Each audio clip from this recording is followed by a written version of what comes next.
Hello, folks. Welcome back to World War II TV. Dr. Paul Latawski joins me today to continue our ongoing Monte Cassino series with a look at the Allied coalition, and especially Generals Anders and Leese.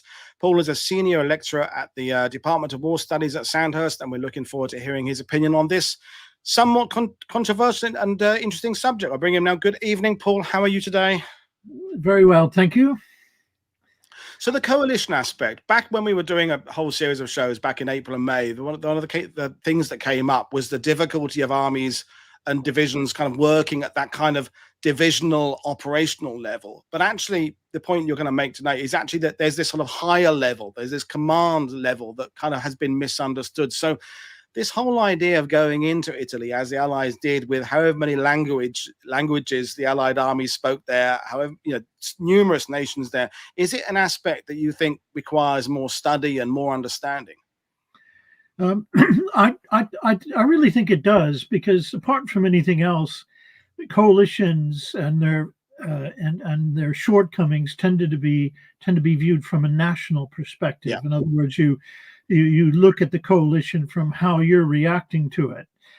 But in fact, if you've got good coalition leadership of the constituent parts, they don't simply look at it from a national perspective, which can be really challenging, because when you think about it, every military officer goes to their country's officer training academy and are basically inculcated with the ethos that you're joining the best army in the world with the greatest tradition and the most glorious victories. And of course, by definition, everybody else must be rubbish. And so, to actually work with allies in the field is actually quite challenging. And, we're looking at it today at a kind of a more macro level, at a more senior command level, corps and army level. But interestingly, in the Italian campaign, at least concerning the Second Polish Corps, by the end of the campaign, in the battle for Bologna, you actually see tactical level coalition integration, where, say, a British armored squadron is integrated with a Polish infantry battalion. Now, that is real coalition, making a coalition work if you can work at the tactical level. But at all levels, it's important if you are going to harness the strengths and perhaps minimize the problems and difficulties that inevitably exist in every coalition. Brilliant stuff. Well, folks, we're going to do questions at the end today, because that's how we're going to do it. But I'm going to hand over to Paul to take us through this. And I, for one, I'm looking forward to hearing his experience on these two interesting figures. So over to you, Paul. Okay. Good evening, everyone. What you can see my title there: Achieving Coalition Serendipity in Eighth Army, Anders-Leese and the Battle for Monte Cassino. And really, the relationship between Anders and Leese is a kind of coalition center of gravity, at least in terms of the Polish Corps' involvement in the Battle of Monte Cassino. And if I could have the next slide. And so what am I going to talk about? Very briefly, I want to frame some of the issues, the factors that shape military coalitions. And it is true in 1944 as it would be in a coalition today. And then we'll look at the two key players in this coalition interaction for Monte Cassino, General Leese and General Anders, something about their background. Very briefly, I'll give you an overview of the composition of the Polish Corps and some of its characteristics that fall out of it being basically part of an army in exile. And then we'll look very briefly at the making of the coalition partnership, how Monte Cassino and indeed the run-up to Monte Cassino are important in framing the relationship between Leese and Anders. And then look at, in a broader sense, moving beyond Monte Cassino, some of the ingredients of success in the military coalition, at least in terms of the aspect of the British-Polish connection in what was actually a very complex coalition in Italy.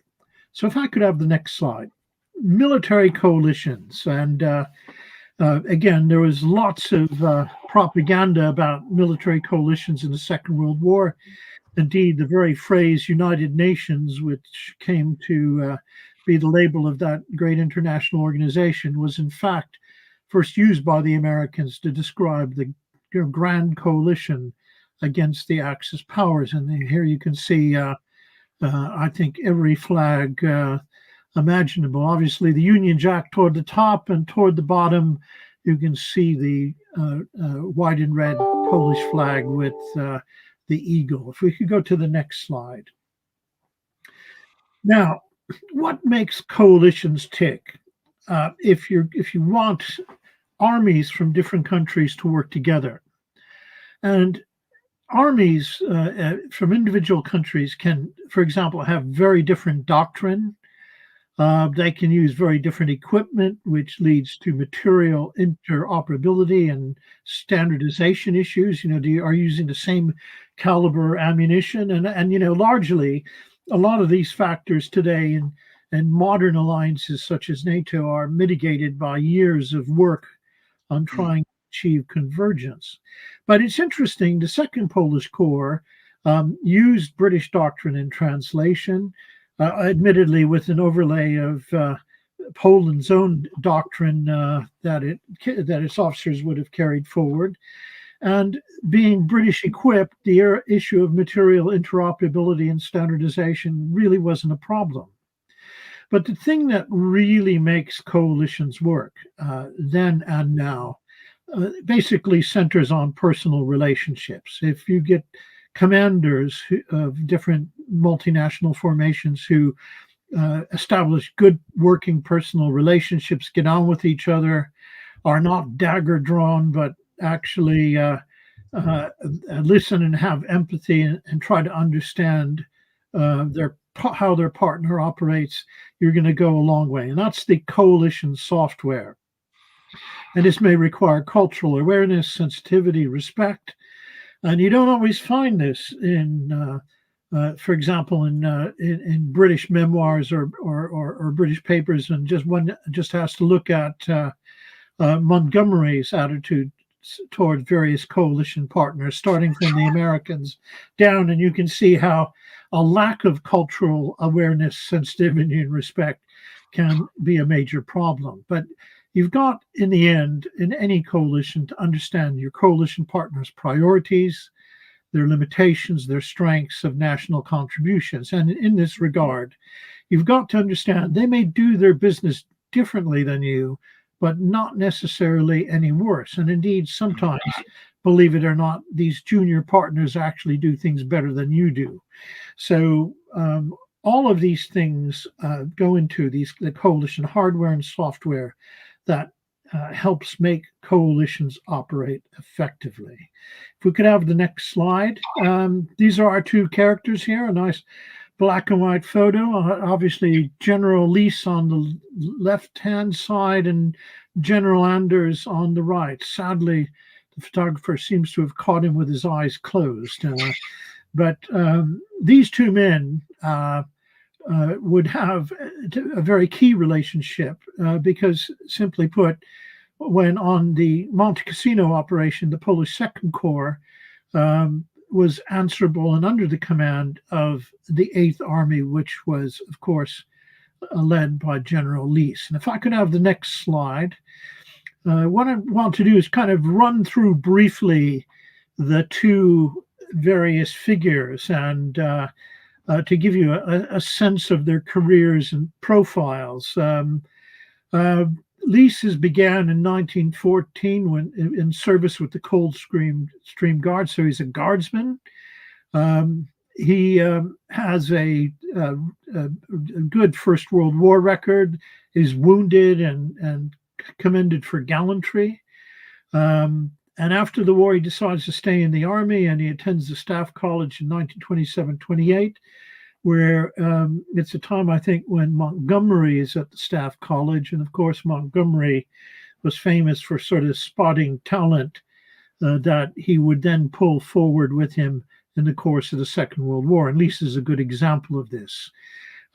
He was chief instructor at the Staff College in Quetta at the outbreak of the Second World War, which I think would have been a very good experience because in a lot of ways the Indian Army was more flexible and much better at giving subordinates leeway in thinking. And so it would have probably been a very good exposure for Leese to have worked at Quetta. He's pulled back in May 1940, becomes Deputy Chief of Staff to the British Expeditionary Force headquarters.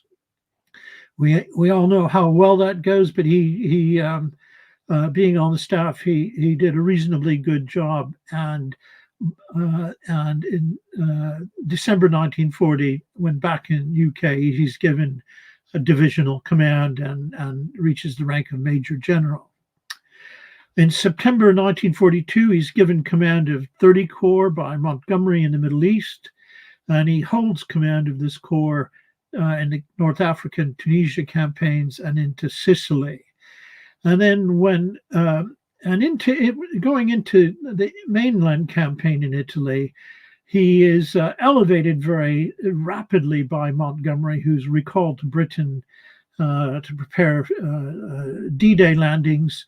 Leese is given command in December 1943 of the 8th Army in Italy.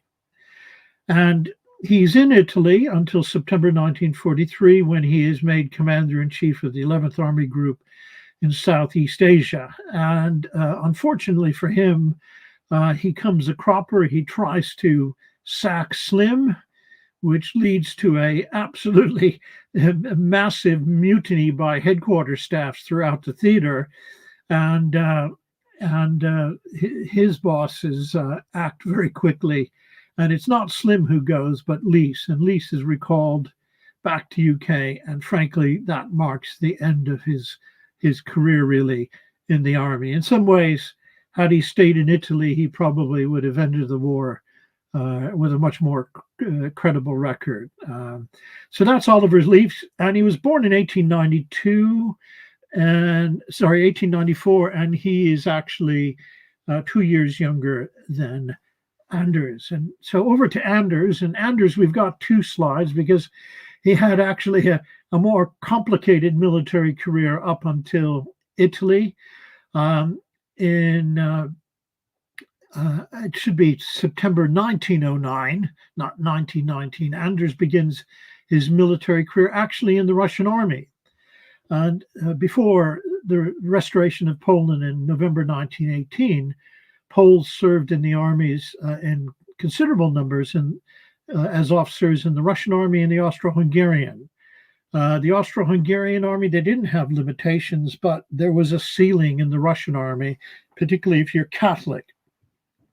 Anders, like a few Polish officers, became temporary Protestants, which let them go to staff college in Russian service. But so at the outbreak of the First World War as a cavalryman, he had distinguished service between 1914 and 17, wounded.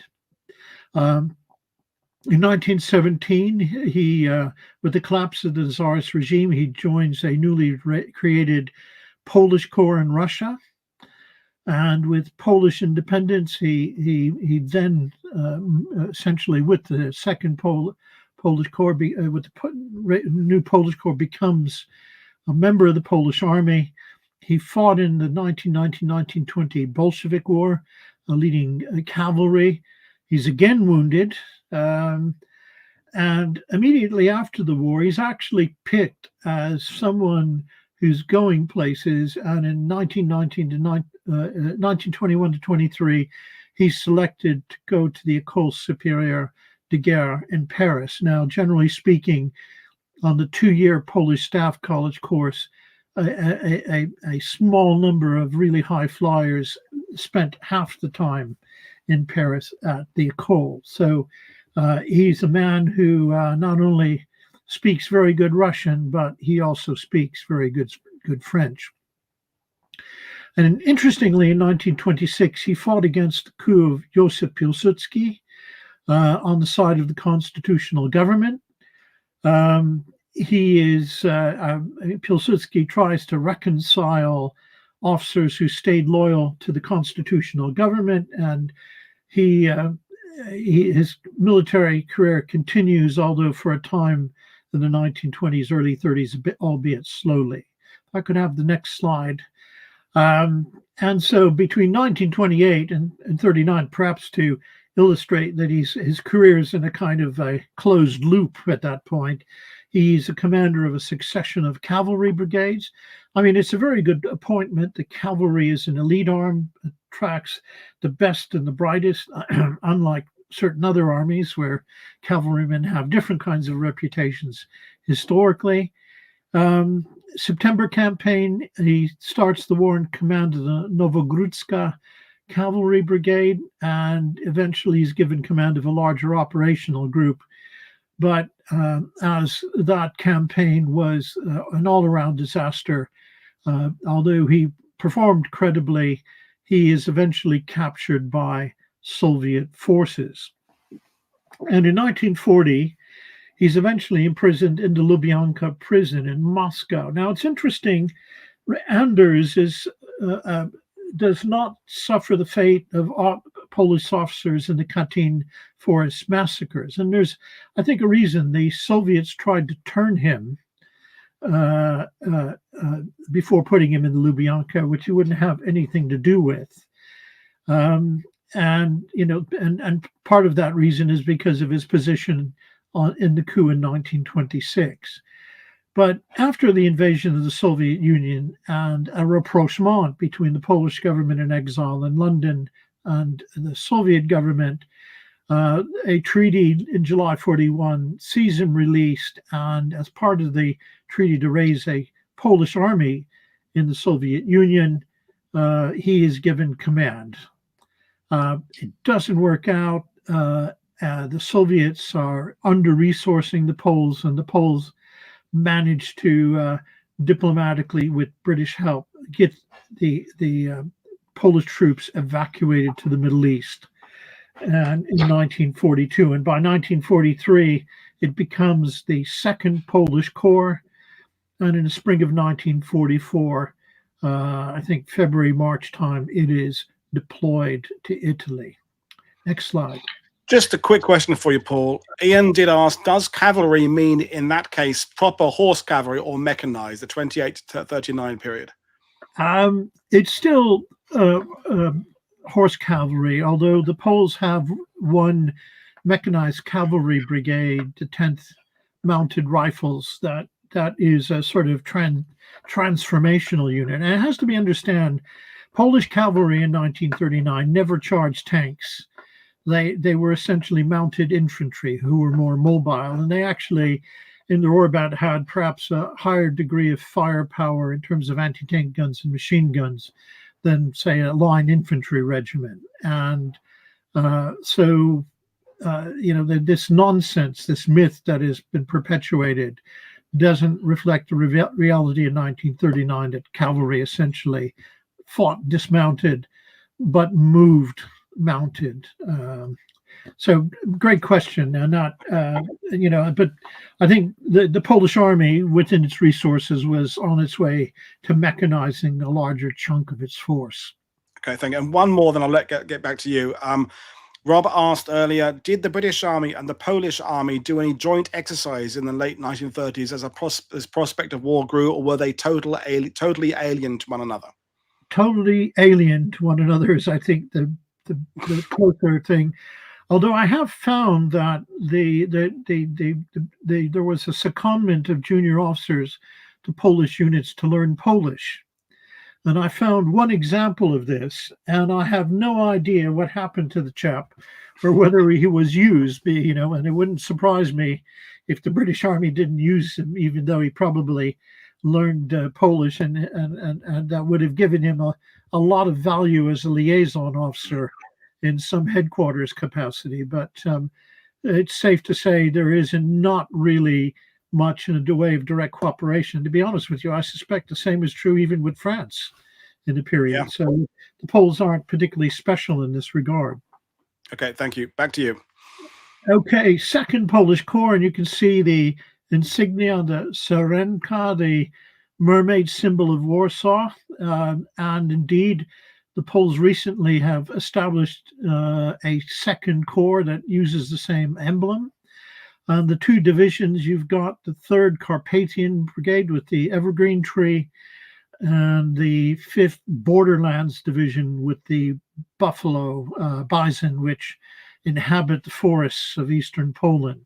So these are the symbols of the 2nd Polish Corps. And just to give you a brief overview of its orbit with the next slide. So you've got essentially a 2-division structure in the Corps with an armored brigade and a base troops division that is basically a cadre formation to provide replacements. And then you've got armored regiments and additional corps artillery added to support the divisions. The interesting thing about the divisions is that they follow a British pattern, apart from the fact that they only have 2 brigades because of manpower shortages. And it's interesting as the campaign goes on and more Poles become available who desert or from who were conscripted into the German army and desert or become available in liberated France.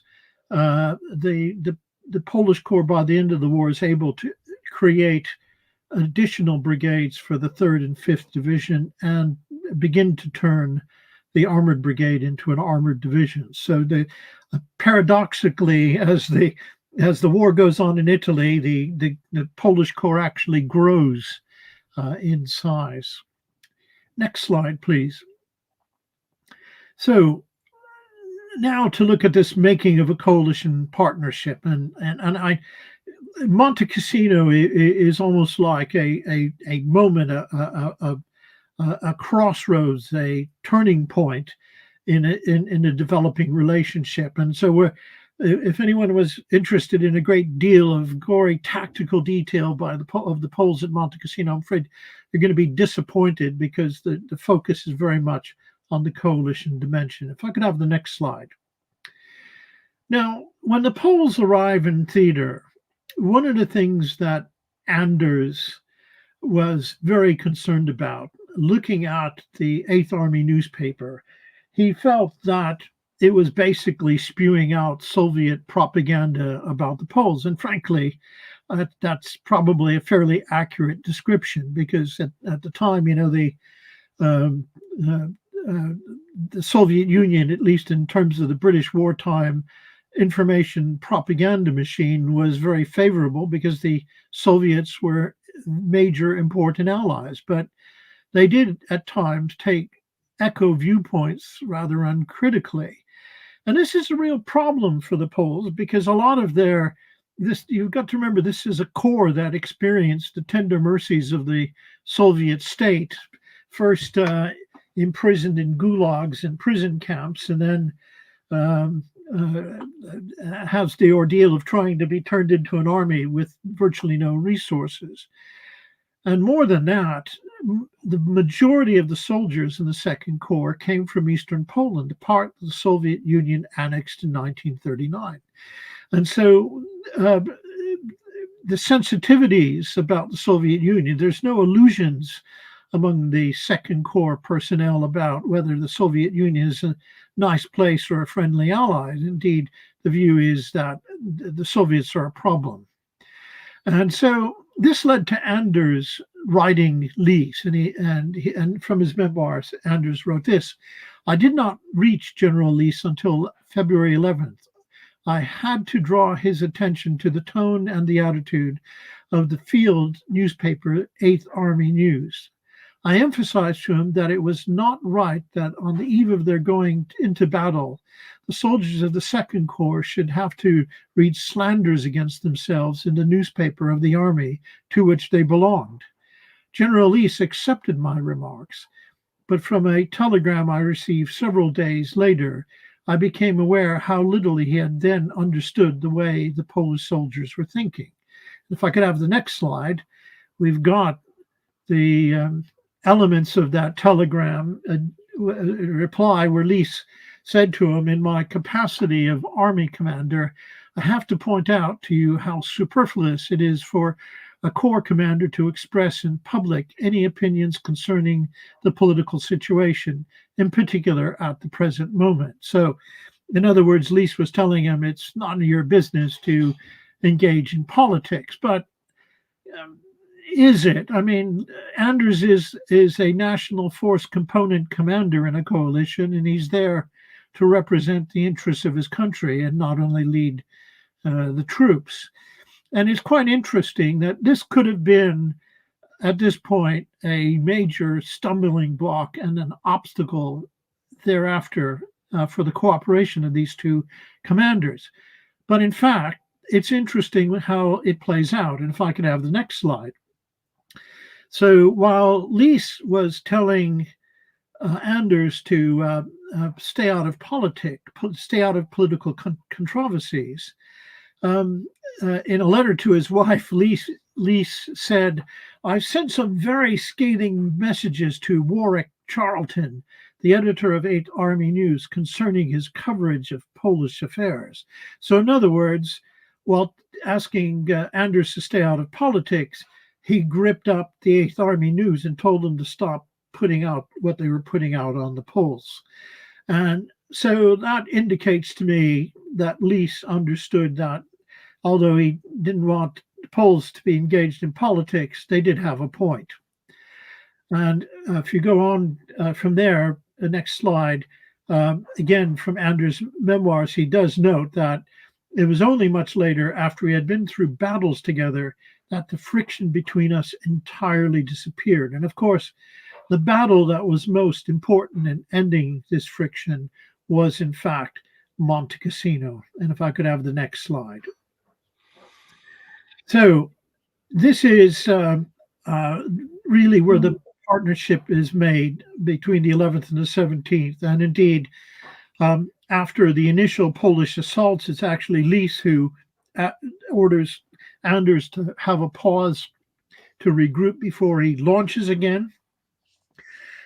And Leese was hugely impressed by what he experienced with the Poles. And one of the things that helped Leese, and indeed 8th Army headquarters, was a British liaison unit embedded in the Corps headquarters. And indeed, there were sections in division and Polish division and brigade levels as well.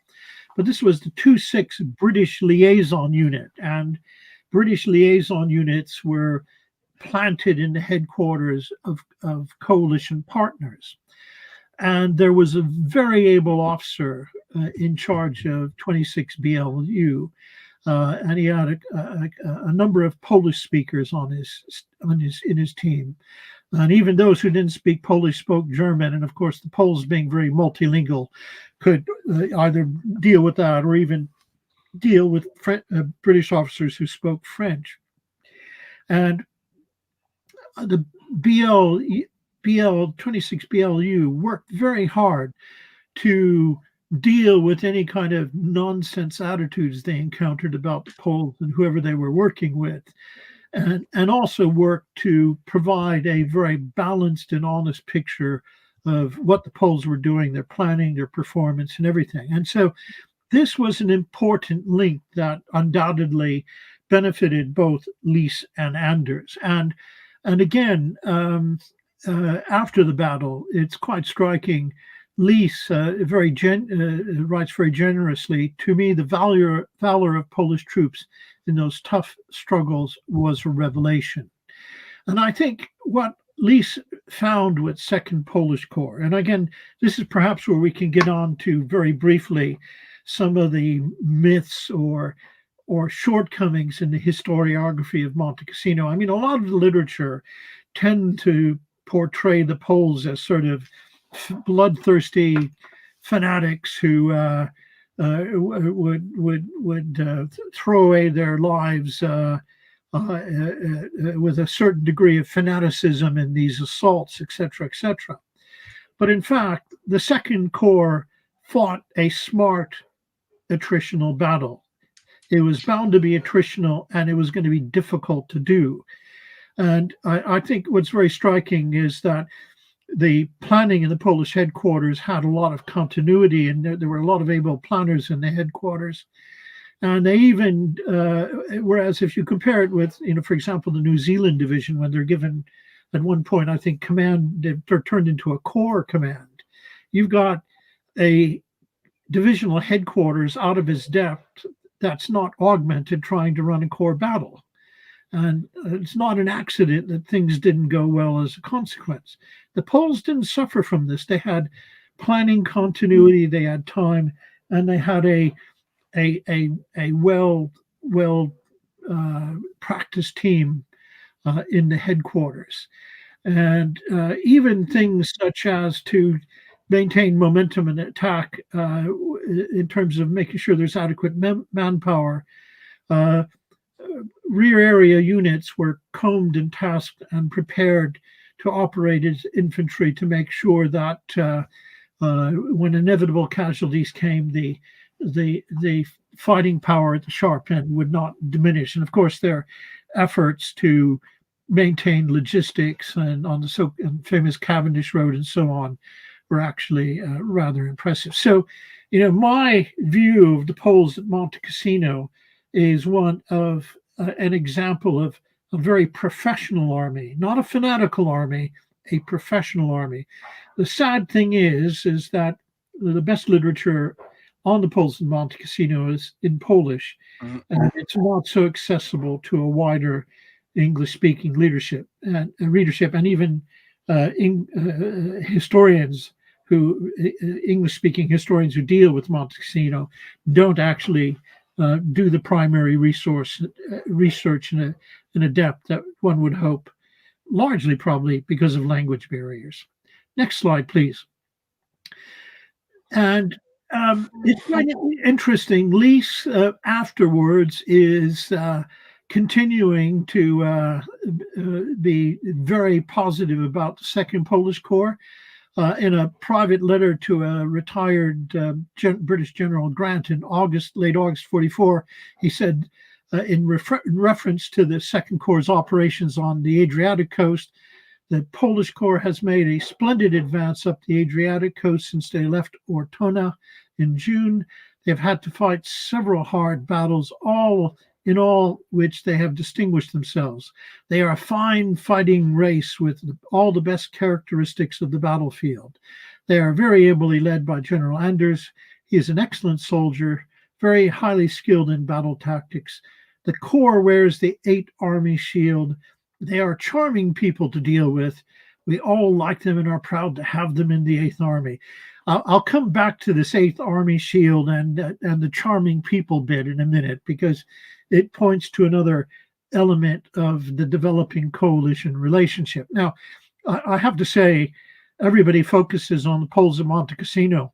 I think Second Polish Corps' operations along the Adriatic coast to take Ancona and all the way to the battle at Bologna actually are, in a way, much more impressive maneuverist battles that perhaps highlight the effectiveness of the Second Polish Corps to an even greater degree.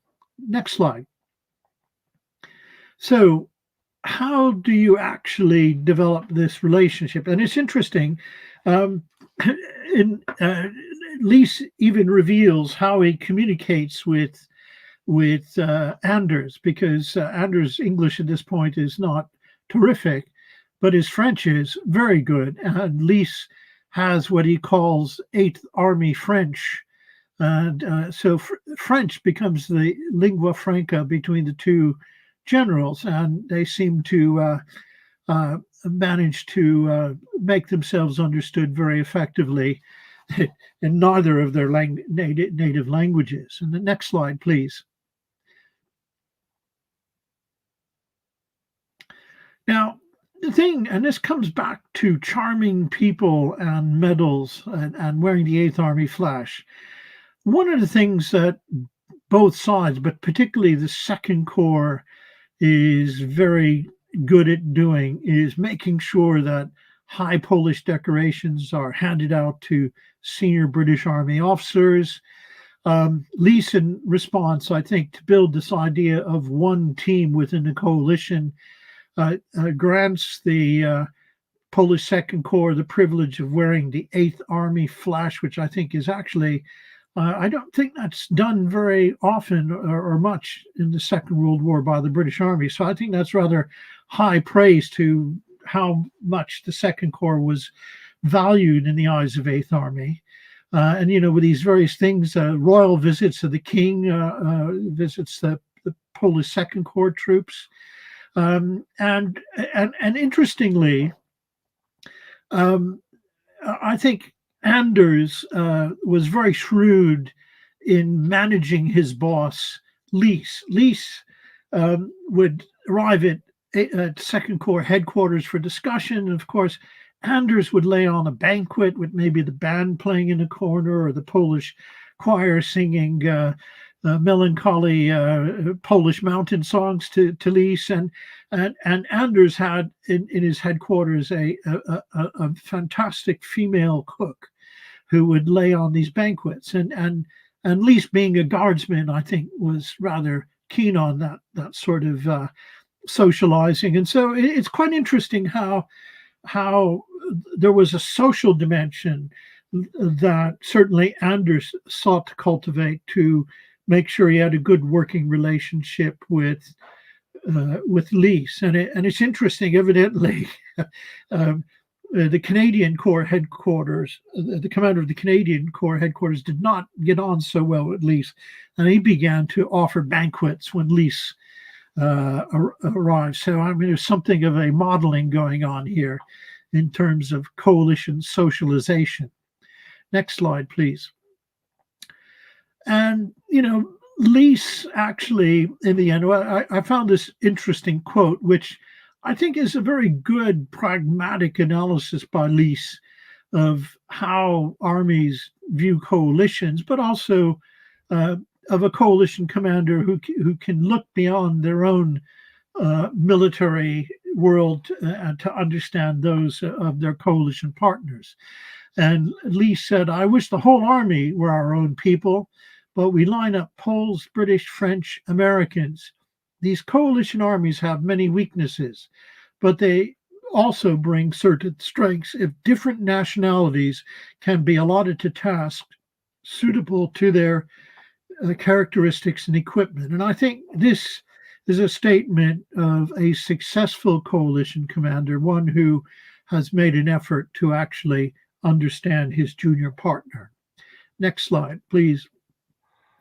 And I thought the last word ought to go to Field Marshal Alexander, who's actually the Army Group Commander and Leese's boss. And Alexander also had quite a lot of contact with Anders in the Second Corps. And this is what Alexander wrote in his memoirs. "General Anders was another of my successful corps commanders. He had a great fighting corps of gallant Polish soldiers whose performance was unexcelled by that of any other corps under my command." Now, I think that's kind of remarkable praise when you consider he's got British, Canadian, American, a huge array of impressive armies represented there, that he will see Anders' Corps as, in fact, his most effective. So very briefly, in roughly 40 minutes, I hope I've given you an idea of the coalition dimension. I'm quite happy to take your questions, and I have the happy luxury of you can't throw tomatoes at me online. No, we have your address though. No, we don't. But so my first comment, Paul, I think is really, it came up in the earlier shows, and it's about that for many sort of students of the Italian campaign, it does sort of end after Cassino and all the pushing up the north, because there's other things happening, notably Normandy and Market Garden and the pushing into Germany. And we had James Borehill on talking about the 6th South African Armored Division. He said their best work was definitely done after Cassino, and you could argue that some of the other units as well. So is that, is there too much focus on the Cassino campaign to really see the dividends of these working relationships? Do you have to go further? Yeah, I think so, and I think as I alluded to earlier, that that the coalition work did not limit itself to this high level, and indeed you find various levels of coalition integration. And I mean, just later in the campaign, one of the striking things is, the Italians come back into the war, and there are various sort of brigade-sized formations that are set up and are put in the line. And a number of these are actually placed under the command of the Polish Second Corps. There are British armored regiments that are placed under the command, a Second Corps command. And I think you've got a kind of dynamic there of coalition integration that as the campaign wears on becomes more and more confident, becomes more and more tactical in some respects. And it also seems to me, I think you mentioned the fact that the Italian theater was somewhat starved of resources, as compared to others. And the same could be said of the Burma theater in Southeast Asia, who arguably were even lower on the food chain. But I think sometimes a lack of resources fuels innovation, fuels perhaps a greater degree of flexibility and innovation and cooperation that will yield results on the battlefield. Because you essentially, if you're not going to get any more of something, you got to figure out how to do it on the resources and with the people you've got. And I think the Italian campaign is perhaps more interesting in that respect. So there's still plenty of room for a lot of history to be written about the Italian campaign, and I think maybe the coalition dynamic, a deeper dive into that subject, would certainly be, I think, welcome project for some budding PhD postgraduate.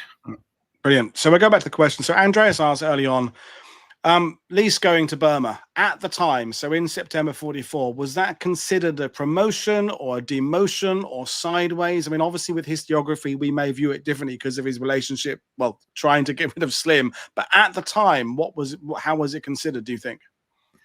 I think it was a promotion. Certainly, his responsibilities were greater than in Italy. He was accused, and I think he's even accused in Slim's memoirs, though, of sort of bringing 8th Army and Western Desert culture and practices into the theater. And there is a fair question, and even though he'd spent some time at Quetta, did he actually really understand the theater and understand the strengths of the command team at all sorts of levels? Because it actually was quite close when you think about it. I mean, Slim in his memoirs famously says that, well, unlike Montgomery, I never took my key headquarters personnel with me when I was bumped up to the next level. That may be true, but all the subordinate commanders were all part of a kind of Gurkha Northwest frontier mafia, or people he'd worked with in the Indian Army. So he did have his sort of network, even if he didn't worry about chiefs of staff and headquarters staff pulling them forward with him. So when Leese went into that, he was actually moving into a group that had known failure in that theater, had known the challenge of turning around the campaign, and now we're knowing success on the battlefield. And I think, given that kind of legacy, I think whoever would walk into Leese's job might have found it quite tough. Thank you for that. Going back to what the newspapers, the 8th Army newspaper, was saying, a few people asked, but I'll put Phil's question up. What were the newspapers saying? Was it kind of friendly joshing, or was it sort of nasty? Was it kind of racist? What kind of things were being noticed? It was generally speaking, just to give a brief political context, the Polish government in exile, first in Paris and then moving to London, was seen and recognized by the Allies as the legal and legitimate government of Poland. And even there was a constitutional mechanism in 1939 where the authority could be transferred abroad, and it was. It was the government that the armed forces in the West owed their allegiance to, and indeed the Home Army, the resistance organization in Poland, owed its allegiance to the government in exile, which was seen as the Polish government. Yeah. In 1943, you have a rather disastrous year. The leader of the Polish government in exile, General Sikorski, is killed in an airplane crash in Gibraltar. And then you have the finding of the graves of the Katyn Forest massacres. Mm. And the Polish government in exile, not unreasonably, asked for a Red Cross investigation. And the Soviet government broke relations with them because the Soviet line was that the Germans did this. And so they broke with the London exile government. And so Soviet propaganda began to paint the exile government and the army as forces of reaction and, part of the interwar authoritarian regime in Poland and all this sort of stuff. And also harboring territorial claims against what was now Soviet territory. So there were, a very negative portrayal emerged that was not particularly fair representation of the Polish position. So if the Eighth Army News is repeating essentially the Soviet propaganda line, right? Even issues like accepting the new eastern border of Poland, that is not going to go down well with the Poles. Okay, thank you. And Thomas is asking, he's watching from Poland. I'd like to ask if there are any conflicts in the 8th Army Command about the 2nd Polish Corps recruiting Poles from the POWs from the German Army. Whether that whole concept of bringing in people who had been prisoners caused ripples. It actually worked reasonably well, and it worked reasonably well because there were criteria set out in terms of maybe how you surrendered, if you were an enlisted soldier, but if you were an NCO, that was perhaps being a bit too keen for the Germans.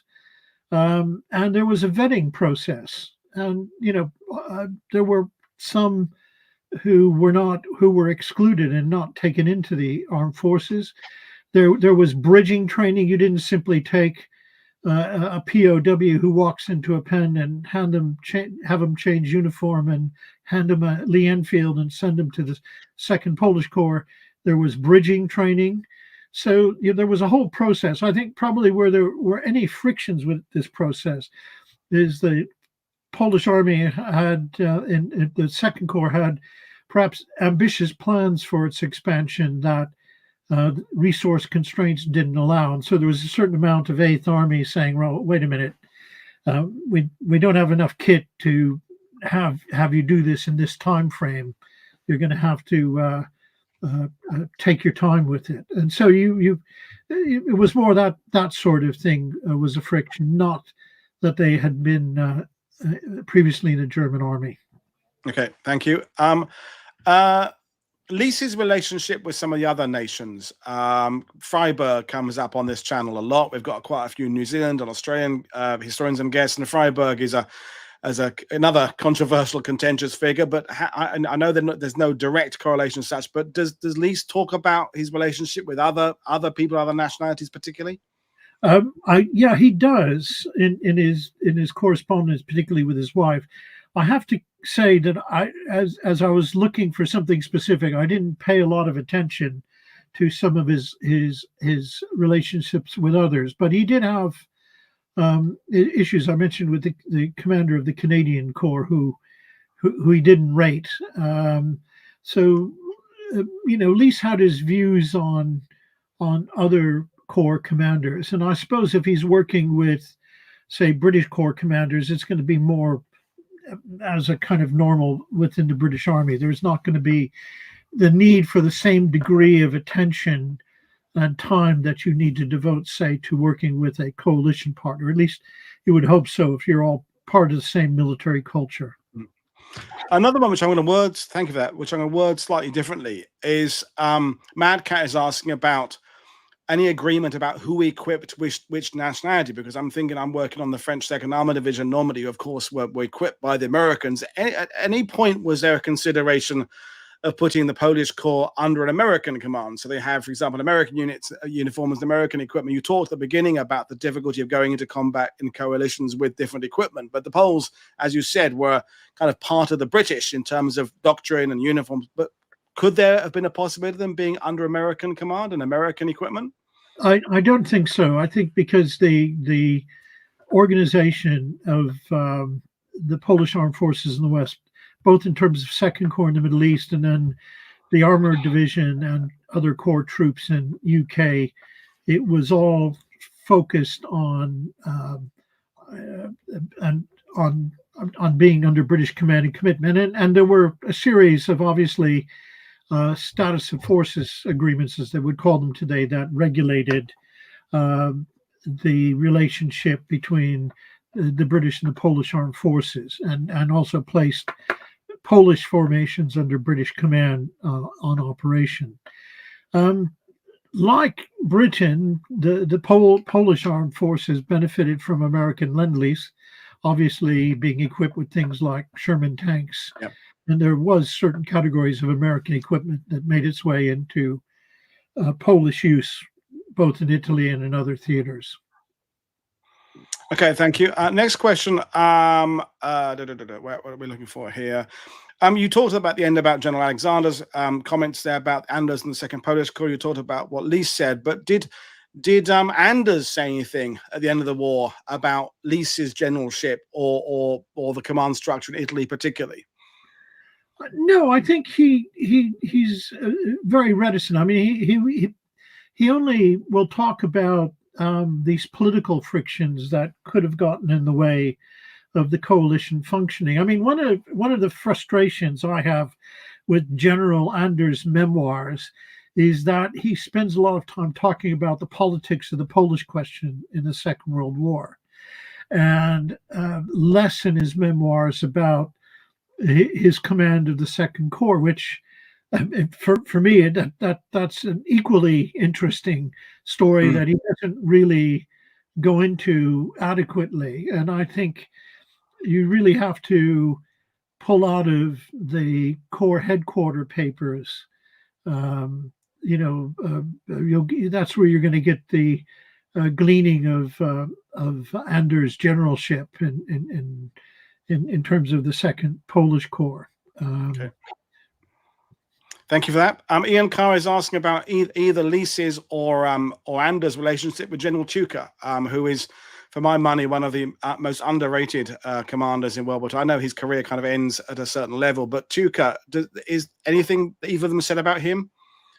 It's not something I've done research on, so it would be wrong for me to venture an opinion. Okay. One of my colleagues who's doing a biography of Douglas Wimberley would be an excellent source for giving the lowdown on Tuka, but I'm afraid I've got enough to do in the Polish world. No problem. And then a comment really from Rob, who was taught under you in 2011, I think. Rob runs a history channel called The History Explorer. My condolences to you on the passing of your friend and colleague, Dr. Duncan Anderson. Will the doctor come back and talk about the complex coalition command and control at Falaise? Well, we did kind of talk about that before going live, so we have a specific request for you to come back and talk about the Polish place in the command at Falaise. So there's a formal request from a viewer now. Well, I think I'd be up for that, and more than that, I think you'd get a lot more tactical detail because it nicely fits into the command and control issue. And in my thanks for your condolences, Duncan was something of a towering figure in our department, and to the very end, he had that hugely creative spirit of a historian, and he's sorely missed. And happily, he's laid to rest in the graveyard at Sandhurst itself, and I can't think of a more important, appropriate place for Duncan to be laid to rest. So very sad, but we all benefited from having Duncan around in so many ways. Thank you. Some nice words, and you've had some amazing historians and contributors to history at Sandhurst. But my next question, really, and obviously people, they notice your surname there. Obviously, the Polish side of things strong with you, but one of the things you can't ignore with the Polish and their place in history is kind of the throwing under the bus that certain people did of them after the war. They're not allowed to join in the parade in London, etc., etc. Sosabowski, all these people there. What's your opinion, or have you got an opinion on whether or not some of the people who served alongside Anders, was he part of the generally thrown under the bus by the Brits after the war? Does he come off better or worse than some of the other Polish figures? Well, Anders, interestingly, does come off slightly better. And one of the peculiarities after the war, you've got a whole range of senior Polish officers abroad who actually had pretty good wars in the West. They can't go back to Poland, and indeed, many of them have their Polish citizenship taken away by the communist regime. And so they don't really have any choice but to stay in the West. But, when you're a senior officer in your second half of your 50s, it's pretty tough to start a career over again. And it's quite interesting that Anders got a British government pension. This is something that was not extended to the other senior Polish officers. And it was a bit of a scandal. I'll give you an example. General Stanisław Maciek, who led the 1st Polish Armored Division, and again, I would argue the best armored division in 21st Army Groups. So there's a controversial thumbs up from me there. Yeah. But anyways, he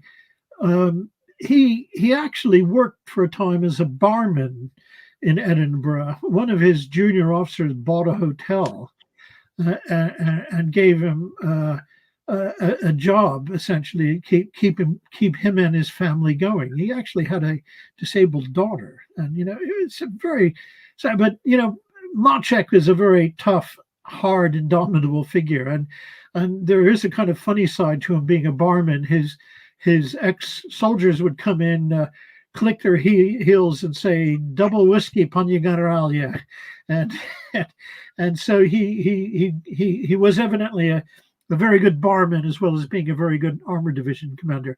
And it's interesting that eventually the Dutch gave him a major general's pension, because his operations in Holland were quite remarkable, including that to liberate Breda, where this historic town was spared an enormous amount of destruction. And then the other thing. Gradually, I think the British government, again, with the senior officers, arranged for loans so that they could buy boarding houses and essentially rent out rooms and live off the proceeds. And that was the kind of wheeze to, without giving them a pension, but giving them some kind of support in after the war. But, obviously the younger soldiers made their way in the world. And obviously they've made an enormous contribution to post-1945 UK, and now their sons and daughters and grandchildren are doing the same. So I hope that kind of answers the question. It does indeed, and I just on a Normandy subject, when I go to the Polish cemetery at Irville quite often, it's interesting. In the last few years, many more Polish signatures in the visitors book now, but they're obviously Poles living in France or the UK, which just the trend of the migration over the last few years. But I don't remember sort of seeing that 15, 20 years ago. But now there's this real active interest of Poles around the world in the wartime history, which is really, really good to see. Yeah, no, I was going to say they're also getting a lot of Poles on holiday doing this, because Poland is now a much more prosperous country. So with more disposable income, lots of people are traveling. Yeah, and the point come up in a sidebar that Anders, of course, is buried permanently in Monte Cassino. So it clearly that chapter of his career was an important one, and that legacy that you've left us with of how he got on with these other people is important. And we discussed this early on, Paul. This will be my last comment, really. I think I know what your answer is going to be, but we still needed to study the Italian campaign. I mean, I would argue there's still things to say about the Normandy campaign, but Italy particularly. And again, I reinforce this idea of after the Cassino campaign seems to be a bit massive drop off in terms of literature about it. The Cassino campaign is covered, but beyond it, we need some more work. We need people to take those ideas forth and expand on it, I think. And I'm hoping you're going to agree. No, absolutely. I fully agree. It's interesting in the Second World War, there are a number of holes, that despite the interest in the Second World War, there's still areas that have not really been done particularly thoroughly and sometimes not professionally. And I think you've identified one in the Italian campaign. The other one is the 1939 campaign in Poland. Yeah.